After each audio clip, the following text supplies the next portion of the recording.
श्रीराम मित्रांनो, मी तुमचा social work किरण पवार. आज आम्ही जत्रेला जात होतो, तर इथे आम्ही वाईट परिस्थितीमध्ये आम्ही गाय बघितली आहे इथे रस्त्यावर. ही सकाळपासून इथेच असेल मला वाटतं. ही काय जेवली पण नसेल. मला एवढंच बोलायचं आहे की आम्हाला हे सनातन धर्माचा हे अपमान आहे. जो पण तबेलावाला याचा ओनर असेल त्यांनी ही वाईट परिस्थितीमध्ये इथे ठेवून गेलाय आणि मस्तपैकी झोपलाय.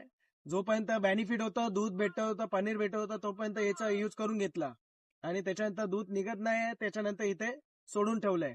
तर मला हेच बोलायचं आहे, जे पण होणार असेल त्याच्यावर कारवाई झाली पाहिजे आणि जरा पण लाज वाटली पाहिजे अशा लोकांना. और पहली मी चीज तर हे तो आप इस बोलतो. वीडियो को ज्यादा ज्यादा शेयर करें, जितने भी सनातन धर्म से जुड़े हुए लोग हैं, जितने भी गौरक्षक हैं, उनको भी जर आप तुम्ही ये हिंदू अट्रैक्ट करने असाल की ना कोशिश करें, तर क्योंकि हे ये ह्याच्यावर गौ माता कारवाई के झाली लिए बहुत पाहिजे सारी त्या चीजें ओनरवर. अभी की जा रही हैं, जिनकी वजह से अभी आप देख सकते हैं हमारे 2-3 भाई दिल्ली के जो भी गौरक्षक है उनको भी उनके ऊपर कार्रवाई की जा रही है, बट वो गलत नहीं है, हम जानते हैं उनको।